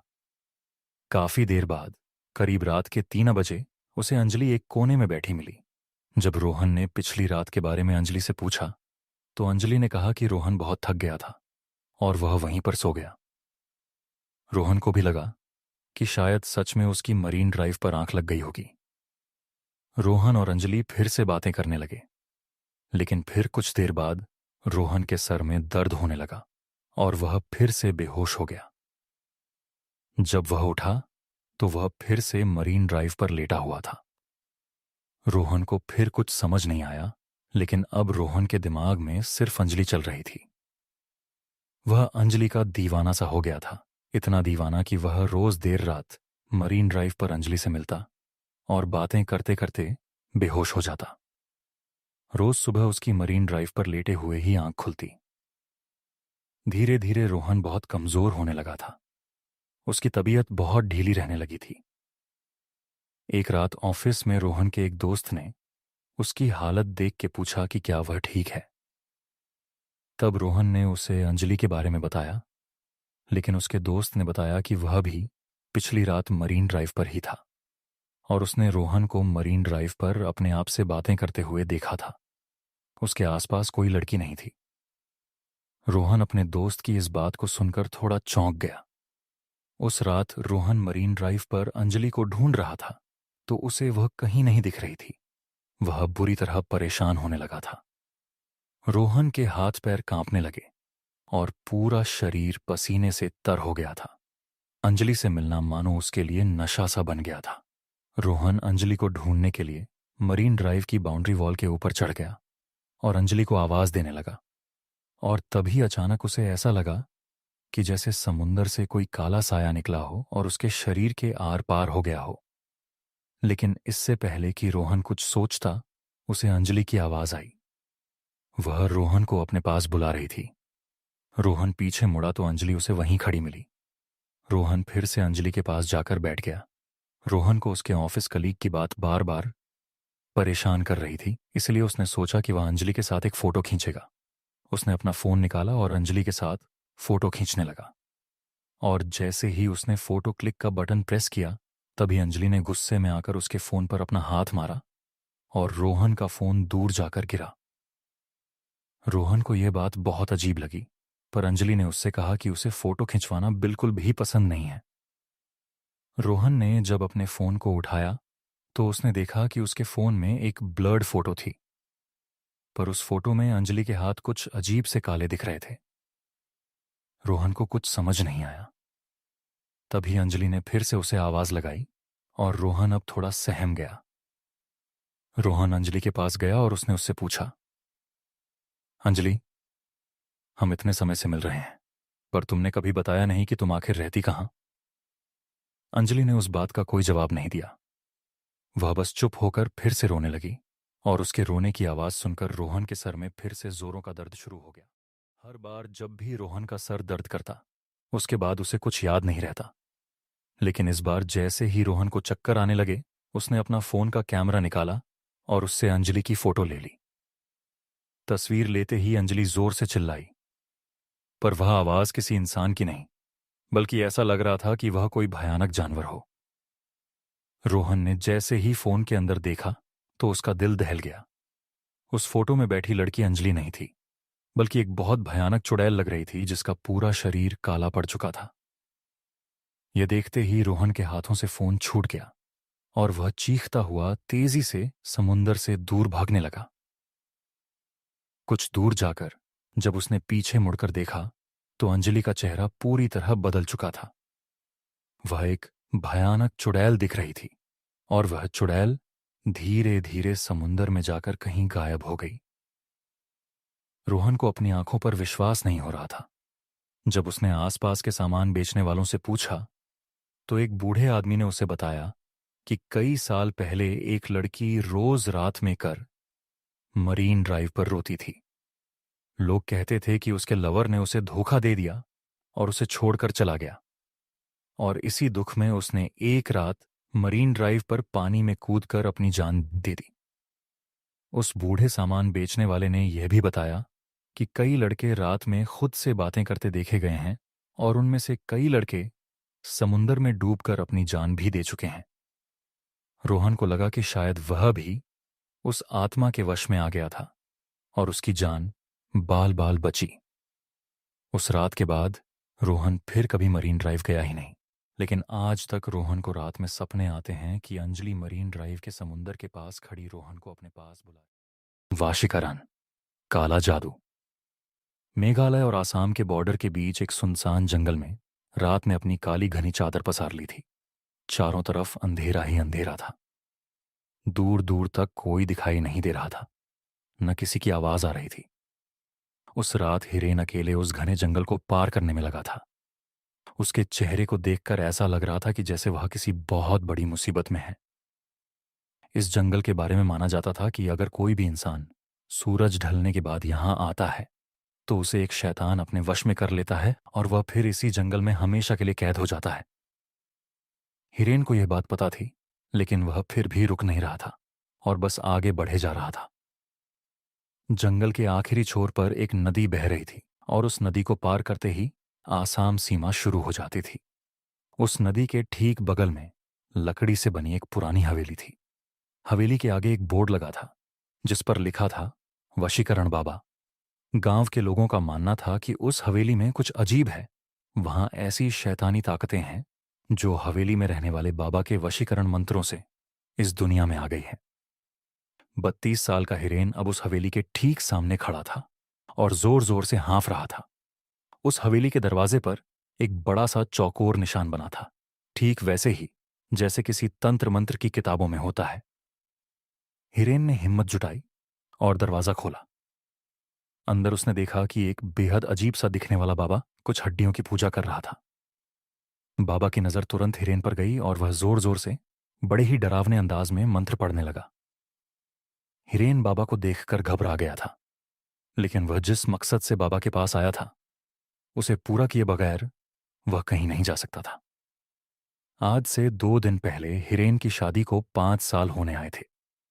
वह अपनी बीवी प्रिया से बहुत प्यार करता था, लेकिन कुछ दिनों से प्रिया के बदले बिहेवियर के कारण हिरेन को शक होने लगा था।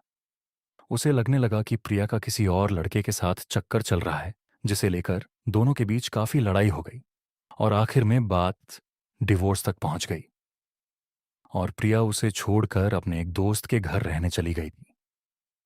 हिरेन प्रिया पर शक करते करते पागल हो गया था।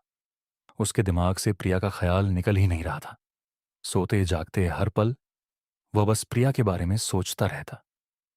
एक दिन जब वह बस से ट्रेवल कर रहा था तो उसकी नज़र सीट के ऊपर लगे एक स्टिकर पर गई जिस पर लिखा था, सिर्फ 1 घंटे में खोए हुए प्यार को वापस पाए, और इसी के साथ नीचे एक पता भी लिखा था। हिरेन अब उसी पते पर पहुंच चुका था, वशीकरण बाबा के पास। बाबा के मंत्रों की आवाज अब धीमी हो गई थी और अंदर एक गहरा सन्नाटा था। बाबा ने बिना की तरफ देखे उससे उसके आने का कारण पूछा। हिरेन ने उस अजीब से दिखने वाले बाबा को सब कुछ बता दिया। बाबा ने हिरेन की बातें सुनकर एक हल्की सी मुस्कुराहट के साथ उसे एक लाल वस्त्र दिया और कहा कि इसे धारण करके रोज रात 12 बजे प्रिया की फोटो को देखते हुए हिरेन को वही मंत्र पढ़ना है। धीरे से हिरेन के कान में उस बाबा ने एक मंत्र कहा। इस मंत्र को कहने के बाद वह बाबा फिर से अपनी पूजा में लग गया। हिरेन ने बाबा को पैसे देने के लिए अपने हाथ आगे बढ़ाए, लेकिन उस बाबा ने कोई भी पैसे लेने से इनकार कर दिया। हिरेन वापस जंगल के रास्ते जाने लगा। वह इस बात पर ताज्जुब कर ही रहा था कि अचानक उसे ऐसा लगा कि जैसे कोई उसके पीछे पीछे चल रहा है। अनजानी रात में गांव की कच्ची सड़क पर चलते हुए उसे ऐसा लग रहा था कि किसी अनजान शक्ति की उस पर निगरानी हो रही हो। वह जितनी तेज चलने की कोशिश करता, उसके कदम उतने ही धीमे धीमे बढ़ रहे थे। रात के 12 बजने से कुछ ही मिनट पहले हिरेन अपने घर पहुंचा। उसने पर्स से प्रिया की तस्वीर निकाली और बाबा का दिया हुआ लाल वस्त्र पहनकर वशीकरण बाबा के मंत्र का उच्चारण करने लगा। तभी अचानक उसे ऐसा लगा कि उसे किसी काले साए ने घेर लिया है और वो उस पर कब्जा जमाने की कोशिश कर रहा है। हिरेन ने अपना सिर चारों तरफ घुमाया और जोर जोर से मंत्र पढ़ने लगा। कुछ ही पलों में वह काला साया वहां से गायब हो गया। हिरेन रोज यह करता। ऐसा करते करते कई दिन गुजर गए, लेकिन हिरेन की बीवी प्रिया अब भी उसके पास नहीं आई थी। हिरेन ने फिर से वशीकरण बाबा से मिलने का फैसला किया। हवेली पहुंचकर उसने बाबा को बताया कि प्रिया अब तक उसकी जिंदगी में वापस नहीं आई है। बाबा ने 2 मिनट के लिए अपनी आंखें बंद की और बताया कि हिरेन के गले में जो लाल धागा है वह उसके वशीकरण की शक्ति को कमजोर कर रहा है। हिरेन ने वह धागा तुरंत उतार दिया। बाबा ने यह भी कहा कि अगर वह प्रिया को इस हवेली में ला सकता है तो प्रिया जरूर हिरेन के पास वापस आ जाएगी। उस दिन भी हिरेन जब अपने घर वापस जा रहा था तो उसे ऐसा लगा जैसे कोई उसके पीछे पीछे चल रहा है और उसे देखे जा रहा है। लेकिन हिरेन, जो प्रिया से बेहद प्यार करता था, उसे पाने के लिए वह कुछ भी करने को तैयार हो चुका था। अगले दिन हिरेन ने प्रिया को कॉल किया और माफी मांगने के बहाने प्रिया को उसी जंगल के पास शाम को मिलने को कहा। प्रिया ने कुछ पल सोचा और फिर मिलने के लिए मान गई। इतने दिनों बाद वह दोनों आज पहली बार मिल रहे थे। बात करते करते हिरेन प्रिया को के पास ले गया। जैसे ही प्रिया हवेली के पास पहुंची उसे एक अजीब सी घुटन महसूस होने लगी थी। उसने हिरेन को तुरंत वहां से चलने को कहा, लेकिन हिरेन जबरदस्ती उसे हवेली के अंदर ले गया। बाबा ने जैसे ही प्रिया को देखा उसने हिरेन को बाहर जाने को कहा और दरवाजा बंद कर दिया। पूरे 2 घंटे बीत चुके थे, लेकिन दरवाजा अभी तक बंद था। हिरेन को अब बहुत ज्यादा घबराहट होने लगी थी। कुछ देर बाद दरवाजा अपने आप खुला, लेकिन हिरेन ने जो दरवाजे के उस पार देखा वह देखकर हिरेन के रोंगटे खड़े हो गए। अंदर प्रिया बेहोश पड़ी थी और उसके शरीर के चारों तरफ कैंडल जल रहे थे। वह बाबा प्रिया की बॉडी पर तरह तरह के निशान बना रहा था, लेकिन रोंगटे खड़े कर देने वाली बात यह थी कि प्रिया के पास एक बहुत ही भयानक सा काला साया मंडरा रहा था। बाबा ने हिरेन को कहा कि अब प्रिया वही करेगी जो हिरेन उसे बोलेगा, लेकिन इसके बदले उसे इस काले साए की सारी ख्वाहिशें पूरी करनी होंगी। हिरेन को कुछ समझ नहीं आ रहा था। उसने प्रिया को वहां से चलने के लिए कहा तो प्रिया एक कठपुतली की तरह उठकर खड़ी हो गई। वह एक जिंदा लाश से ज्यादा और कुछ नहीं थी। हिरेन प्रिया की ऐसी हालत देखकर घर पूरी तरह दहल गया था। उसने बाबा से गुस्से में कहा कि वह प्रिया को पहले जैसा बना दे, लेकिन तभी उस काले साए ने हिरेन को पीछे से धक्का दे दिया और वह काला साया उसी बाबा में समा गया। अब उस बाबा का रूप एक भयानक आत्मा में बदलने लगा था। उस बाबा के चेहरे का रंग नीला पड़ गया और आंखें बिल्कुल सफेद हो गईं। वह जोर जोर से हंसने लगा।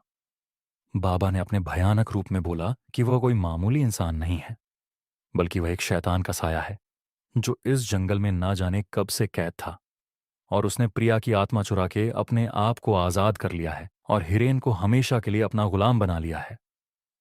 यह सब सुनकर हिरेन वहां से फौरन भागा, पर वह उस जंगल से निकल ही नहीं पा रहा था। वह जहां से निकलता कुछ देर बाद वापस उस हवेली के ठीक सामने आ जाता। धीरे धीरे उसके दिमाग ने काम करना बंद कर दिया और वह उसी जंगल में कैद हो गया। 1.5 महीने बाद उसी जंगल में पुलिस को 2 सड़ी हुई लाशें मिली। वह लाशें किसी और की नहीं बल्कि हिरेन और प्रिया की ही थीं। शैतान सिर्फ कहानियों में नहीं, रियल लाइफ में भी होते हैं।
True rainy night horror. यह एक टिपिकल फ्राइडे नाइट की बात है, जब मैं अपने कॉलेज की क्लासेस के बाद डोर डैश कर रहा था। मेरे साथ कुछ अजीब हुआ। मैं ये वीकेंड्स में करता था ताकि मेरी लिविंग एक्सपेंसेस कवर हो सके, लेकिन उस रात कुछ अलग था। ऑन ऑर्डर कम आए, कुछ ऐसे ऑन ऑर्डर्स जो कम पेमेंट दे रहे थे, basically waste of time on orders. फिर 1 घंटे बाद एक ऑन ऑन ऑर्डर आया जो थोड़ा सही था, लेकिन वह 8 मील दूर था। उसका पेमेंट अच्छा था, लेकिन लोकेशन कुछ सही नहीं लग रही थी। पर यह उन ऑन ऑर्डर्स से बेहतर था जो कम पैसे दे रहे थे। तो मैंने बिना ज्यादा विचार किए ऑन ऑर्डर एक्सेप्ट किया और रेस्टोरेंट गया। फिर बैग लेकर गाड़ी में बैठा और ड्राइविंग करने लगा। जीपीएस ने बताया कि सफर 30 मिनट चलेगा, जो मेरे लिए अब तक के ऑन ऑर्डर में से बहुत लंबा समय था। कैंपस के जस्ट बाद बहुत से घर थे, लेकिन जब मैं 20 मिनट बाद वाले मार्ग पर पहुंचा, तब मेरे सामने सिर्फ खुले मैदान और खेत दिखाई दिए। उस जगह कोई घर नहीं था, सिर्फ खुले खेत और लहराती हुई फसल दिखाई दे रही थी। मैं थोड़ा नर्वस फील कर रहा था, लेकिन मैंने सोचा कि सब ठीक होगा। उन खाली खेतों के बीच मुझे एक घर दिखा जो कि लोकेशन से मैच कर रहा था। मैं समझ गया कि यही घर है जहां मुझे डिलीवरी देनी है। अब मैं उस खाली और सुनसान रास्ते से होते हुए उस घर की ओर, अपने ऑर्डर की ओर बढ़ रहा था। उस जगह की अजीब सी शांति काफी कुछ कह देने लायक थी। मैदान के बीच से गुजरते हुए मुझे बहुत अजीब लग रहा था। भले ही मैं डरपोक नहीं हूं, लेकिन बिना किसी कारण के घबराहट होना एक अलग एहसास था। जैसे ही मैं सड़क से आगे निकला, तो एकमात्र आवाज की जड़ पर मेरी कार की धीमी गड़गड़ाहट थी। मैंने कार पार्क किया और बैग तैयार किया, फिर कार को वहीं छोड़ दिया और बाहर निकला। वह घर शांत था और वहां काफी अंधेरा भी था। बाहर की जगह को रोशन करने के लिए केवल बरामदे की रोशनी जल रही थी। मैं गंदगी भरी घास के बीच से होकर बरामदे तक गया और दरवाजे पर दस्तक देते हुए इंतजार कर रहा था। मैंने पीछे मुड़कर अपनी कार की ओर देखा, जो मैदान में अंधेरे में गायब सी लग रही थी। इसके पीछे एक क्षण का समय बीत गया। फिर मैंने फिर से दस्तक दी, लेकिन कोई प्रतिक्रिया नहीं हुई। यहां तक कि अंदर से किसी की आवाज भी नहीं आई। मुझे स्थिति की विचित्रता का एहसास होने में देर नहीं लगी। खिड़कियों में कोई रोशनी नहीं थी और यह भी दिख रहा था कि खिड़कियां कितनी सड़ चुकी थीं। घर को करीब से देखने पर मुझे केवल यही लगा कि ऑन ऑर्डर पूरा नहीं किया जा सकता। एक संकोच वाली बात यह थी कि मेरे पास इस पते के लिए एक ऑन ऑर्डर था और पोर्च लाइट जल रही थी। मैंने लाइट की ओर देखा और सोचा कि यह एकमात्र लाइट क्यों होगी। लेकिन कुछ अजीब संयोग से मुझे पता चला कि उस लाइट के शीर्ष भाग में एक सस्ती सोलर बैटरी है। यह सिर्फ एक खुद चलने वाली लाइट थी, जो दिन के दौरान ही चार्ज होती है और शाम को चालू हो जाती है, जिसका मतलब है कि इसे चालू करने के लिए किसी को भी यहां मौजूद नहीं होना पड़ेगा।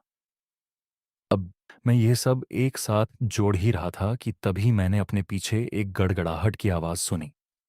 मैं मुड़ा और देखा कि एक कार गंदगी भरे रास्ते से गुजर रही थी और मेरी कार के ठीक पीछे आ रही थी।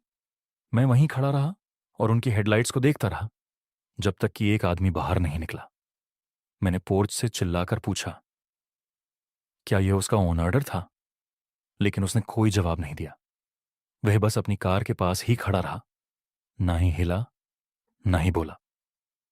मुझे अपने एड्रेनलाइन का स्पाइक महसूस हुआ जब मुझे एहसास हुआ कि यह स्थिति कितनी भयानक थी।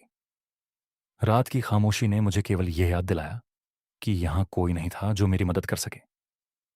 मैं एक खाली घर और एक अजनबी के साथ एक मैदान के बीच में फंस गया था। एक पल के झटके में मैंने बैग गिरा दिया और घर के पीछे भागते हुए बरामदे से तेजी से भागा और सीधे घास के मैदान में चला गया। मैंने पीछे मुड़कर देखा तो वह आदमी मेरे पीछे पागलों की तरह दौड़ रहा था। जैसे जैसे मैं बाहर निकलता गया, घास उतनी ही मोटी और लंबी होती गई और मेरी सांसें फूलने लगीं। कुछ देर बाद मुझे एहसास हुआ कि अब उस आदमी के पास मेरा पीछा करने का कोई मौका नहीं है। मैं धीरे धीरे अपनी सांसें रोक रहा था और सावधानी से आगे बढ़ रहा था, फसलों के बीच से होते हुए। मैंने और भी शांत रहने की कोशिश की, क्योंकि शायद वह आदमी अभी भी मेरा पीछा करने की कोशिश में था। दौड़ते दौड़ते मैं एक सड़क पर पहुंच गया। मैं डरा सहमा उस सड़क पर जाकर गिरा। मुझे पुलिस ने उठाया और जांच करने के लिए मुझे साथ ले गई, लेकिन वह आदमी तब तक जा चुका था।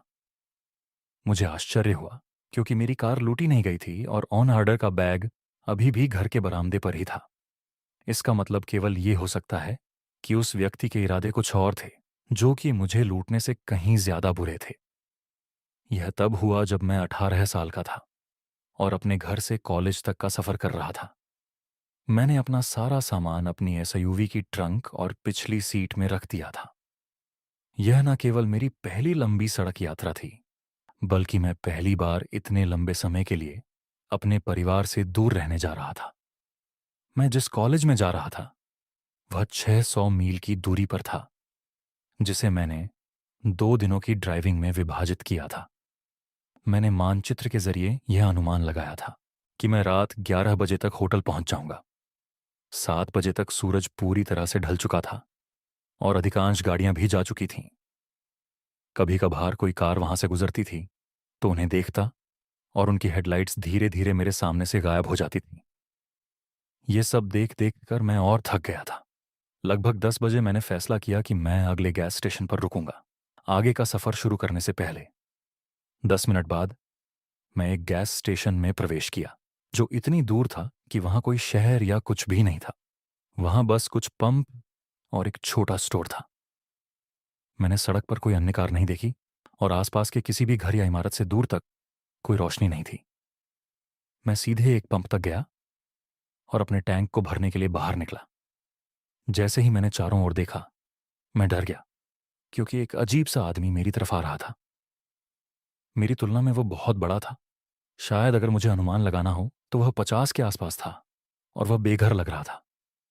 लेकिन इसके बावजूद यहां संपर्क करने के लिए और कोई नहीं था। उसकी छोटी सी मुस्कान ने मुझे और अधिक सहमा दिया। आपको कुछ चाहिए? मैंने उम्मीद करते हुए कहा, ताकि वह मेरे और करीब ना आए। वह आदमी मेरी कार से कुछ फीट की दूरी पर रुका और जवाब देने से पहले लगभग सावधानी से चारों ओर देखा। फिर वह बाहर निकलकर वापस हाईवे पर आ गया। मुझे कुछ समझ नहीं आया कि वह क्या बोलना चाहता था, पर फिर उसने मेरे पीछे उस निकास की ओर इशारा किया जहां से मैं आया था और फिर से बोला, वापस हाईवे पर निकल जाओ। 1 सेकंड के बाद मैंने कहा, ठीक है, और वह आदमी चला गया। लेकिन मैं अभी भी वास्तव में उलझन में था। मैं जिस निकास द्वार से आया था वह चाहता था कि मैं फिर से हाईवे पर जाऊं। वह एक वन वे रोड था। वह चाहता था कि मैं सड़क के गलत तरफ गाड़ी चलाऊं और वापस राजमार्ग पर यू टर्न ले लूं। इसका कोई मतलब नहीं बनता था। मैंने प्रवेश द्वार की ओर देखा, जिस रोड से मुझे जाना था। उस रोड पर किसी भी तरह का निर्माण का साइन या कोई और रास्ता रोकने का बोर्ड नहीं था। ये बस एक खाली रैंप की तरह लग रहा था।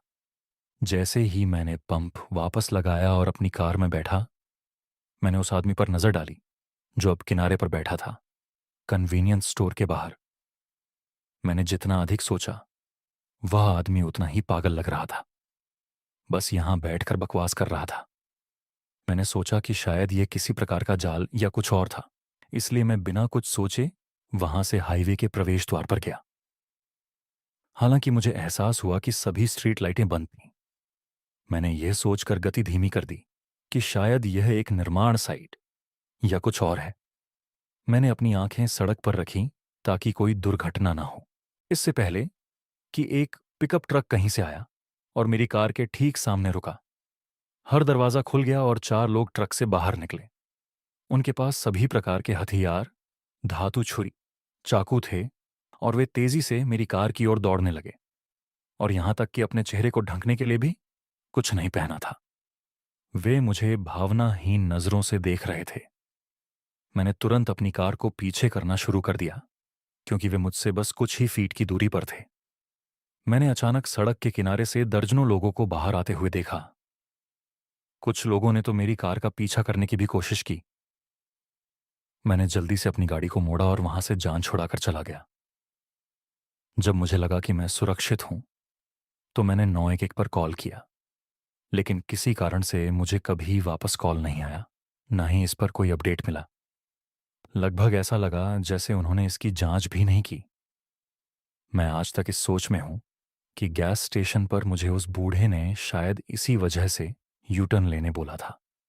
और मुझे उन सभी से बचाने की कोशिश कर रहा था। मैं खुद को भाग्यशाली समझता हूं, क्योंकि मुझे नहीं पता कि वह क्या था या वे सभी क्या करने की योजना बना रहे थे।